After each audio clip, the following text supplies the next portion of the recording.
નમસ્કાર દર્શક મિત્રો, હું છું દર્શના જોશી. તમે જોઈ રહ્યા છો લોક સામના ન્યૂઝ.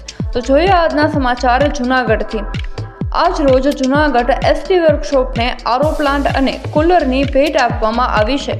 આ ભેટ રાજુભાઈ કરશનભાઈ ડાંગર તેમજ નિલેશભાઈ કરશનભાઈ ડાંગર ઇન્દ્રાવાળા દ્વારા તેમના માતા પિતાના સ્મરણ અર્થે ભેટ આપવામાં આવી છે અને આરો પ્લાન્ટ તેમજ કુલરનું લોકાર્પણ રાજુભાઈ કરશનભાઈ ડાંગરના હસ્તે કરવામાં આવ્યું હતું.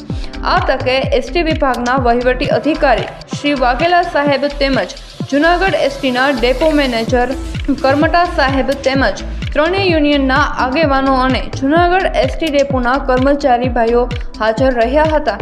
અલગ અલગ કાર્યક્રમ આપવામાં આવે છે, પરંતુ અત્યારે ઉનાળાની શરૂઆત કે જેને કહેવાય કે તાપ જેવો તડકો પડે છે, ત્યારે જૈન સમાજ હંમેશા માટે સવારે તો છાસનું વિતરણ હિતેશભાઈ ત્યાં તમારી આખી ટીમ છે, પરંતુ હિતેશભાઈ આ કાર્ય હાથ ધરે છે. હિતેશભાઈ અલગ અલગ કાર્ય હાથ ધરે શું કહેશો સાહેબ? આજે છાસનું વિતરણ છે, કઈ રીતે તમે હિતેશભાઈને જોવો છો?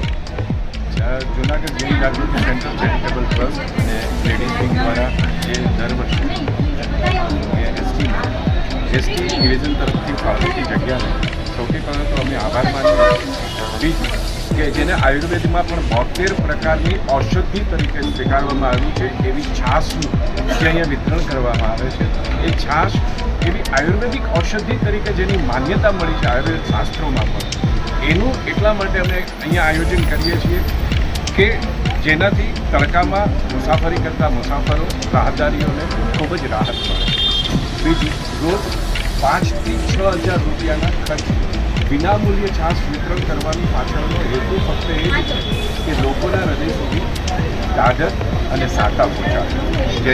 જૈન ધર્મના પાયાના નિયમમાં જે સાતા ઉપજાવી શબ્દ છે એ જ કે લોકોને એના દ્વારા જે ટાઢક મળે અને આયુર્વેદિક ઔષધિ તરીકે જે છાશનું સેવન થાય, એ બંને ખૂબ જ સરસ મજાના આશયને પાળવા માટે Jain Jagruti centre Junagadh Jain Jagruti centre ladies wing અને ચેરિટેબલ ટ્રસ્ટ દ્વારા જે આયોજન થાય છે એ માનવતાની મોલાદે ખૂબ જ સુખ પહોંચાડવાનો અવસર છે. એના માટે સમગ્ર એસટી ડિવિઝન, અમારા Jain Jagruti centre committee members, Jalaram parcel service તેમજ જે કાર્યકરો જે જૈન સમાજમાંથી કાર્યકરો આવે છે એ અમારા જૈન સ્થાનકવાસી સંઘના પ્રમુખ શ્રી હિતેશભાઈ સંઘવી, કમિટી મેમ્બરો,